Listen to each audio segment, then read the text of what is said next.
स्थूल कौशल के उपयोग का एक उदाहरण है। स्थूल कौशल वो कौशल होता है जिसमें आपकी पूरी बॉडी काम करे, ठीक है। एक पैर पर संतुलन करना, एक मटर को उंगलियों से दबाना, किताब के पन्ने पलटना या पेंसिल पकड़ना। देखिए, अगर आप पेंसिल पकड़ेंगे तो सिर्फ उंगलियों का ही काम होगा, तो ये स्थूल कौशल नहीं हुआ। किताब के पन्ने पलटेंगे फिर तब भी उंगलियों का ही काम हो रहा है। एक मटर को उंगली से दबाएंगे तो सिर्फ हाथ की मांसपेशियां काम करेंगी। लेकिन एक पैर पर जब आप संतुलन करते हैं तो पूरी शरीर तो बैलेंस आपका करेगी, उसमें भी आपका माइंड पूरी तरह से जो है एकत्रित होगा किस प्रकार से एक पैर पे संतुलन बनाया जाए। तो ये बिल्कुल सही ऑप्शन हो जाएगा। अगला क्वेश्चन है कि विकासात्मक परिवर्तन किसका परिणाम है, यानी कि जो डेवलपमेंट है उसमें जो चेंजेस होते हैं वो किसका परिणाम है। अनुवांशिक और पर्यावरणीय परिस्थितियों का अनूठा संयोजन, किसी व्यक्ति का केवल, देखिए कुछ ऐसे टैग वर्ड होते हैं सीडीपी में, चाहे वो इंग्लिश हो या पैडागोगी में, चाहे वो इंग्लिश हो या हिंदी पैडागोगी हो, उसमें एक चीज़ कॉमन मिल जाती है कि जो टैग वर्ड होते हैं नेगेटिव टैग वर्ड, अगर वो ऑप्शन में आ जाते हैं तो वो ऑप्शन सही नहीं होता है। यदि क्वेश्चन जो है पॉजिटिव पूछा गया तो आपको ऑप्शन पॉजिटिव चूज करना है। इसमें केवल आ गया, ये होगा नहीं, ठीक है। केवल सामाजिक सांस्कृतिक कारक, केवल सामाजिक सांस्कृतिक कारक ही नहीं विकासात्मक परिवर्तन के परिणाम होते हैं, ना वंशानुगत और ना ही पर्यावरणीय कारक, ये भी नहीं होगा। पहला ऑप्शन हो जाएगा कि एक विकासात्मक जो परिवर्तन होता है, एक डेवलपमेंट जो चेंजेस होते हैं एक बच्चे में या एक व्यक्ति में, वो अनुवांशिक और पर्यावरण दोनों परिस्थितियों पर निर्भर होता है, यानी कि दोनों का संयोजन होता है। अगर पर्यावरण न मिले, अनुवांशिकता से ही अगर आपका डेवलपमेंट हो तब भी आपका डेवलपमेंट पूरा नहीं होगा, और अगर पर्यावरण से हो तब भी आपका डेवलपमेंट पूरा नहीं होगा। आगे देखते हैं। तीसरा क्वेश्चन है कि 2 से 6 वर्ष की अवधि को क्या कहा जाता है। देखिए, शैशवावस्था, प्रारंभिक बचपन, मध्य बचपन और किशोरावस्था। शैशवावस्था जन्म से 2 वर्ष मानी जाती है, ठीक है, जन्म से 2 वर्ष मानी जाती है, तो यहाँ से 2 से 6 वर्ष कहा गया है। तो तीसरे का जो सही आंसर हो जाएगा वो दूसरा हो जाएगा, प्रारंभिक बचपन। इसे क्या कहा जाएगा, 2 से 6 वर्ष, इसको प्रारंभिक बचपन कहा जाएगा। अब शैशवावस्था को जैसे कि बहुत से जो है कि मनोवैज्ञानिकों ने अपनी मत दिए हैं, अपनी अपनी अवधियाँ बांटी हुई हैं, अपने अपने तर्क रखे हैं। तो अगर हरलॉक जी के बारे में बात करें, जो कि बहुत ज़्यादा क्वेश्चन इनसे भी पूछा जाता था, फिलहाल अब बहुत कम हो गया है, तो हरलॉक जी सिर्फ शैशवावस्था को 14 दिन यानी कि 2 हफ्तों का मानती हैं। तो ये शैशवावस्था के बारे में रहा। आगे देखते हैं। चौथा क्वेश्चन है कथन और असर्शन से, यानी असर्शन और रीजन से, यानी कि कथन को असर्शन कहा जाता है जिसको ए से प्रदर्शित करते हैं, और कारण को रीजन कहा जाता है जिसको आर से प्रदर्शित करते हैं। तो ए और आर के हिसाब से ही ये ऑप्शन होते हैं, जहाँ पे मैंने लिखा नहीं है यहाँ पे फिलहाल, लेकिन आगे जो क्वेश्चंस बनेंगे वो इसी तरह बनेंगे। कथन कहा जा रहा है कि शहरों में बच्चों का बहुत सारा खेल उन रियलिटी टीवी शो पर आधारित होता है जो वह देखते हैं। ये बात सही है कि जो शहर में बच्चे होते हैं या गांव में भी जहाँ सुविधाएं हैं, वहाँ पर अगर वो शो देखते हैं, कोई भी कार्टून देखते हैं या रियलिटी टीवी शो देखते हैं, तो उनका जो खेल होता है या उनके जो दैनिक जीवन में जो कार्य करते हैं उनसे प्रभावित होकर करते हैं। ये बात तो सही है, यानी कि कथन सही रहा। कारण कह रहा है कि इन दिनों परिवार और साथियों के अलावा मीडिया बच्चों के समाजीकरण का एक महत्वपूर्ण माध्यम बनता जा रहा है। ये बात भी सही है, क्योंकि आप जानते हैं परिवार जो है एक बच्चे का या एक बच्चे का जो है एक प्राथमिक सामाजिक जो है कारण है, संस्था है, ठीक है। यानी कि सबसे पहले जो हम पर्यावरणीय चीज़ें सीखते हैं या भाषा सीखते हैं, जो भी कुछ सीखते हैं परिवार से सीखते हैं, तो ये प्राथमिक सामाजिक संस्था है हमारी परिवार। और द्वितीय जो है वो विद्यालय है या आसपास पड़ोस या जो है हम अपने सहपाठियों को मानते हैं, खेल को मानते हैं, ठीक है। तो यहाँ पे कहा जा रहा है परिवार और साथियों के अलावा मीडिया का भी बहुत महत्वपूर्ण योगदान है समाजीकरण में। तो ये बात भी सही रही, यानी कि ऑप्शन कौन सा सही हो जाएगा, ए और आर दोनों सही हैं, और आर सही व्याख्या करता है ए की, यानी कि पहला ऑप्शन बिल्कुल यही सही हो जाएगा कि दोनों सही हैं। पियाजे द्वारा अधिगम को सुगम बनाने के लिए निम्नलिखित में से कौन से कारक महत्वपूर्ण माने जाते हैं। शिक्षा की गतिशीलता, यानी कि जब अधिगम यानी कि जब हम बच्चों को कुछ सिखा रहे हैं तो उसके लिए कौन चीज़ें जो होंगी, कौन कौन सी चीज़ें जो ज़्यादा महत्वपूर्ण होंगी। शिक्षक की गतिशीलता, बिल्कुल, अगर आप कोई चीज़ सिखा रहे हैं और शिक्षक सिखा रहा है बच्चों को, अगर वो एक्टिव नहीं रहेगा तो बच्चे सीखेंगे नहीं, तो गतिशीलता ज़रूरी है बिल्कुल। विविध सामग्रियों का प्रावधान, हाँ, अलग अलग विधियों से, अलग अलग तरीके से, अलग अलग सामग्रियों से हम बच्चों को अच्छा बेहतर सिखा सकते हैं, बिल्कुल सही है। मध्य स्तरीय नवीन अनुभव प्रदान करना, यानी कि जो वो पहले से सीखते हैं और जो आप नया सिखाना चाहते हैं उनको जोड़ कर पढ़ाना, ये बात भी सही है। सकारात्मक और नकारात्मक पुनर्बलन देना, पुनर्बलन सुनिश्चित करना, यानी कि पुनर्बलन रीइंफोर्समेंट, जिसको हल साहब जिसका जो जिसकी चर्चा जो हल साहब करते हैं, वो कहते हैं कि यदि बच्चे को पोएम बच्चा नहीं सुना रहा है और हम कह देते बेटा हम टॉफ़ी देंगे अगर आप पोएम सुनाओगे, तो ये एक प्रकार का सकारात्मक नकारात्मक पुनर्वलन हो सकता है, जिसको ये मान्यता नहीं देती पियाजे जी। ठीक है, यानी कि पहला दूसरा तीसरा, यानी कि दूसरा ऑप्शन बिल्कुल सही हो जाएगा। कौन सा ऑप्शन हो जाएगा? दूसरा ऑप्शन बिल्कुल सही हो जाएगा। आगे देखते हैं अगला क्वेश्चन क्या है। छठा क्वेश्चन है, किस स्तर पर बच्चों ने अपने आसपास की दुनिया के बारे में एक जीववादी दृष्टिकोण होता है। बच्चों में एक जीववादी दृष्टिकोण होता है और वह मानते हैं कि पेड़ पौधे और चलते हुए बादलों और लुढ़कते पत्थरों की मनसाएं और इरादे हो सकते हैं। कहा जा रहा है, इस क्वेश्चन को आराम से समझेंगे आप तो आप ये समझ पाएंगे किसमें कहा गया जा रहा है। पैडागोगी को हल करने का सबसे बड़ा वो है कि आप कितना प्रैक्टिस करते हैं और कम समय में कितना जल्दी क्वेश्चन को समझ लेते हैं। तो यहाँ पे क्वेश्चन कह रहा है, मैं एग्जांपल एक देती हूँ क्वेश्चन के हिसाब से कि बच्चे ने गुड़िया ली है और गुड़िया गिर जाती है, तो क्या होता है, वो उसको दवा लगाती है और उसको चुप कराती है कि इसको चोट लगी है। वही जीववादी की बात यहाँ हो रही है। ठीक है ना। तो ये कब देखा जाता है, तो ये पियाजे साहब की जो अवस्थाएं हैं, संवेदी चालक अवस्था, पूर्व संक्रियात्मक अवस्था, मूर्त संक्रियात्मक अवस्था और अमूर्त संक्रियात्मक अवस्था है। तो ये अवस्थाएं उनके द्वारा ही दी गई हैं, जिसमें बच्चा अभी क्या करता है, केंद्रीकरण बच्चे में होता है, स्व केंद्रीकरण, यानी कि बच्चा सिर्फ स्वयं में ही लीन रहता है। ये जो चीज़ें हैं वो पूर्व संक्रियात्मक अवस्था में होती हैं, जो कि 7 से 11 वर्ष के बीच की अवस्था आई थिंक होती है। जी बिल्कुल। आगे देखते हैं, किसके सिद्धांत में भाषा बच्चों के संज्ञानात्मक विकास में महत्वपूर्ण भूमिका निभाती है। कहा जा रहा है कि किसके सिद्धांत में ये कहा जाता है कि संज्ञानात्मक विकास एक महत्वपूर्ण योगदान देता है बच्चे की भाषा में, जो भी भाषा बच्चा बोल रहा है या सीख रहा है। ये कौन कहते हैं? वाइगोत्स्की कहते हैं, जीन पियाजे, हार्वर्ड गार्डनर या लॉरेंस कोहलबर्ग। सातवें के सही आंसर की बात अगर आप कर लेंगे तो जहाँ भी सामाजिक और सांस्कृतिक की बात होती है वहाँ वाइगोत्स्की जी आते हैं, और यहाँ पर भी वाइगोत्स्की जी ये कहते हैं कि संज्ञानात्मक विकास एक महत्वपूर्ण योगदान देता है, किसमें? भाषा में। ठीक है, ये बिल्कुल सही हो जाएगा।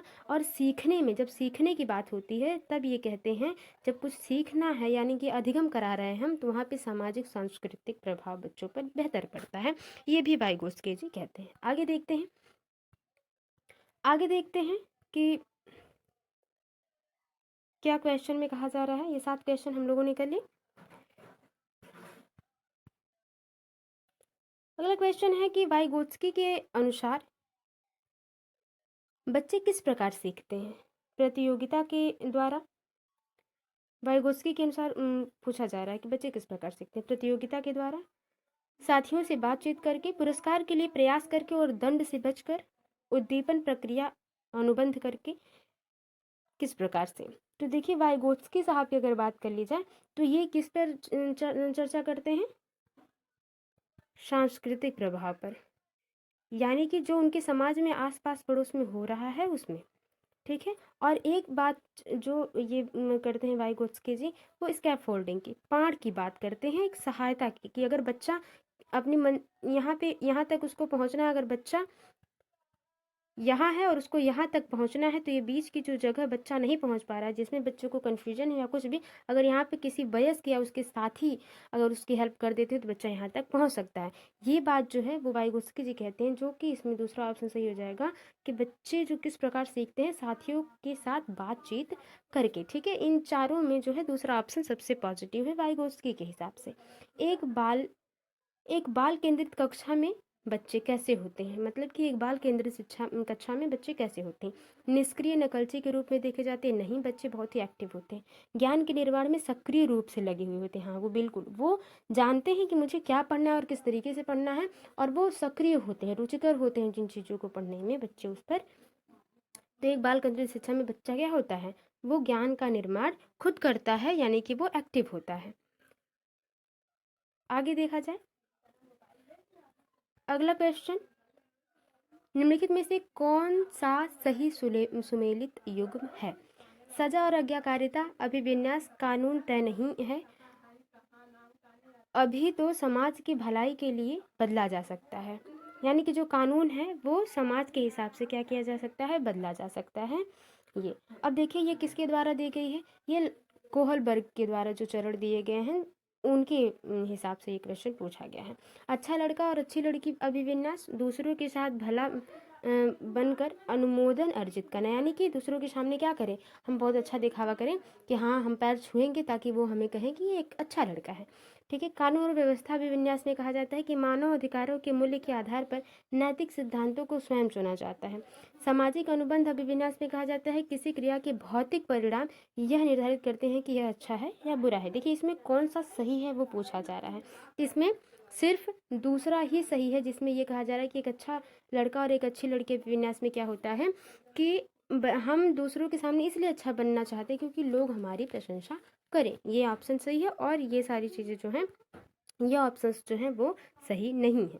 ठीक है। इन पे चर्चा करने में हमें टाइम लगेगा, क्योंकि अगर आपने नोट बनाया है तो आप अच्छे से समझते हैं, नहीं समझते हैं अगर तो इनको रिवीजन करिए, या फिर चैनल पर और भी वीडियोज़ अपलोड किए जाएंगे सब सब्जेक्ट यानी कि लेसन के हिसाब से, तो आप वहाँ पे जरूर देखिए। आगे देखते हैं, हार्वर्ड गार्डनर के सिद्धांत में बुद्धि वाले व्यक्ति वनस्पति और जीवों के विभिन्न प्रजातियों की सुंदरता को पहचान सकते हैं और जान सकते हैं।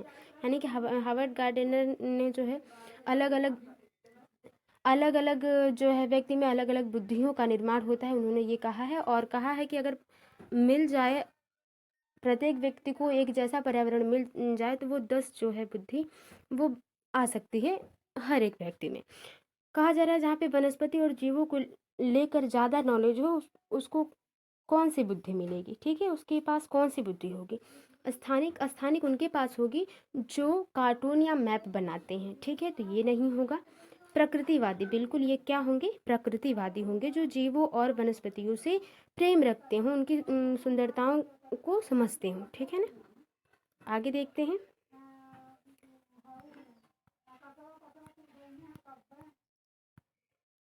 अच्छा 10-11 और ये 12वां क्वेश्चन हो गया कि राष्ट्रीय शिक्षा नीति 2020 क्या सिफारिश करती है। बहुभाषावाद, एक भाषावाद, पाठ्यक्रम का मानकीकरण, मूल्यांकन का मानकीकरण। मानकीकरण वो होता है जिसमें हमने मानक ये बना दिया है कि एक हफ्ते में हमें 4 चैप्टर पढ़ाने हैं तो पढ़ाने हैं, या एक हफ्ते में हमें 1 चैप्टर पढ़ाने हैं तो पढ़ाने हैं। नहीं, हमें ऐसा मानकीकरण नहीं, बल्कि अगर बच्चा एक चैप्टर में एक ही टॉपिक एक लेसन का सीखता है तो हमें उतना ही सिखाना है। ये मानकीकरण नहीं होगा। बहुभाषावाद को जो है ये कहते हैं। तो 12 का जो है वो सही आंसर 1 हो जाएगा, पहला हो जाएगा। एक शिक्षिका यह धारणा रखती है कि लड़के अधिक बुद्धिमान और जोखिम लेने वाले होते हैं और लड़कियां आज्ञाकारी और ईमानदार होती हैं, और उनके अनुसार व्यवहार करने का यह तरीका क्या कहलाएगा। मतलब वो व्यवहार को किस प्रकार से समझ रहे हैं कि लड़के जो होते हैं वो बुद्धिमान होते हैं और जोखिम ले लेते हैं, लड़कियां जोखिम नहीं ले पाती, बल्कि वो क्या होती हैं, आज्ञाकारी होती हैं और ईमानदार होती हैं। तो ये क्या है, जेंडर पक्षपात है। तो पक्षपात क्या होता है, जेंडर स्थिरता, जेंडर क्षमता, तो क्षमता नहीं है यहाँ पे, समानता की तो बात ही नहीं हो रही, स्थिरता नहीं, जेंडर पक्षपात हो रहा है। वो पक्षपात रखती हैं, कहीं ना कहीं उनके मन में ये होता है कि लड़के ज़्यादा स्ट्रांग हो, लड़कियाँ हैं। ये शिक्षिका के हिसाब से हो रहा है, हम ये बातें नहीं कह रहे, ये क्वेश्चन के हिसाब से। अगला क्वेश्चन है 14 की कथन और असर्सन और रीजन से बहुत क्वेश्चन आते हैं। तो देखिए ये भी कथन से है, ये इसको ए कहेंगे और इसको आर कहेंगे। ठीक है। तो शिक्षकों को बच्चों का आंकलन, यानी कि जानना है कि बच्चों ने कितना सीखा, करने के लिए विभिन्न प्रकार के आकलन तकनीकों और विधियों का प्रयोग करना चाहिए। हाँ सही बात है, क्योंकि अगर आपकी क्लास में 20 बच्चे हैं तो 20 बच्चों के सीखने का तरीका अलग होगा। अब सभी बच्चों को एक तरीके से तो नहीं जान सकते कि बच्चे ने, कुछ बच्चे अच्छे होते हैं, जल्दी सीख लेते हैं, तो उनका हमें पता चल जाएगा कि हाँ ये बच्चा ठीक होगा। लेकिन कुछ बच्चे ऐसे होते हैं जो बोल नहीं पाते, उन्हें आता तो है लेकिन वो बोल नहीं पाते। लेकिन अब उसी विधि से अगर हम उनसे जानना चाहेंगे कि नहीं बेटा बताओ इसकी मीन्स क्या होता है, तो वो नहीं बता पाएंगे। सबका अलग अलग तरीका होता है, तो यहाँ भी मूल्यांकन करने की अलग अलग विधियाँ होंगी, ये बात सही है। कोई भी एक मूल्यांकन तकनीक बच्चों की प्रगति और विकास के क्षेत्र के बारे में जानकारी प्रदान करने में सक्षम नहीं है।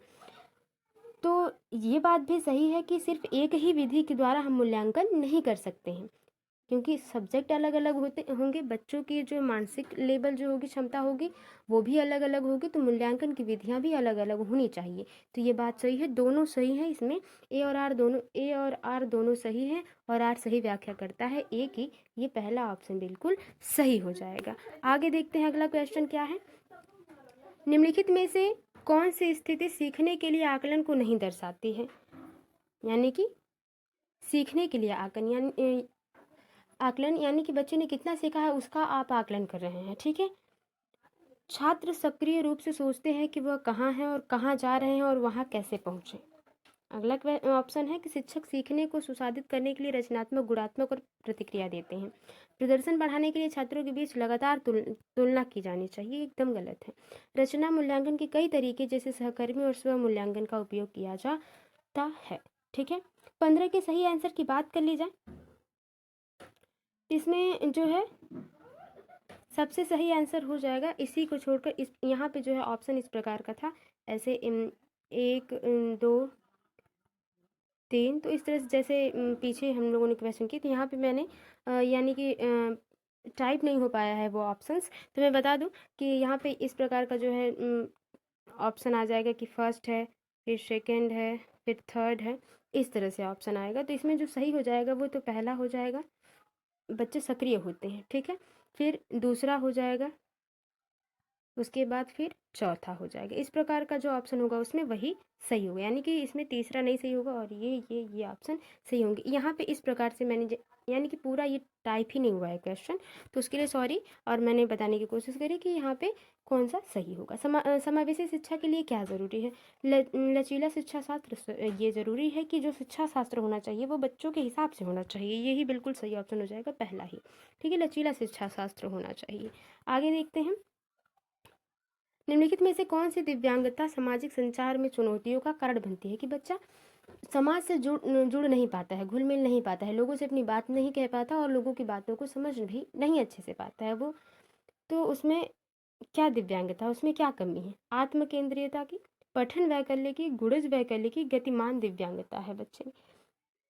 तो इसमें बच्चा आत्म केंद्रियता है, यानी कि बच्चा सिर्फ अपने आप में ही रह जा रहा है, बच्चा अपने आप से आगे निकल ही नहीं पा रहा, खुद के बारे में सोचता रह जा रहा है, खुद के बारे में ही जो है टाइम टेबल बनाता रह जा रहा है, या उसी में अपने प्रॉब्लम्स या अपनी अच्छाइयों बुराइयों को लेकर परेशान है, आत्म केंद्रियता है। इसीलिए बच्चा समाज से अच्छे से घुल मिल नहीं पा रहा है। सही हो जाएगा 17 का पहला।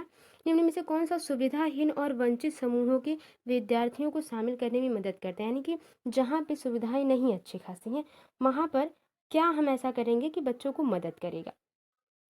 विविधता को महत्व, गैर प्रासंगिक पाठ्यक्रम। गैर प्रासंगिक पाठ्यक्रम का मतलब समझते हैं आप, पढ़ाया जा रहा है हमें जो है पौधे के बारे में, पर्यावरण में, और हम जो बच्चों को पाठ्यक्रम दे रहे हैं वो पौधे के प्रकार और पूरी तरह से फल फ्रूट, उनमें कितने पार्ट्स हैं, ये सारी चीज़ें। ठीक है, तो ये नहीं। गैर प्रासंगिक यानी कि जो पाठ्यक्रम पढ़ाया जा रहा है उसी से रिलेटेड पाठ्यक्रम हो, ये नहीं कि पढ़ाया जा रहा है पौधे और हम वृक्ष या झाड़ के बारे में बताएं। प्रमुख समूह की ओर केंद्रित शिक्षा शास्त्र नहीं, जो समूह ज़्यादा इंटेलिजेंट होगा उनके हिसाब से शिक्षा शास्त्र नहीं चलेगा। मानकीकृत पाठ्यक्रम बिल्कुल नहीं। विविधता पर महत्व देना है, विविधता मतलब एक से अधिक चीज़ों को लेकर साथ चलना है। आगे देखते हैं,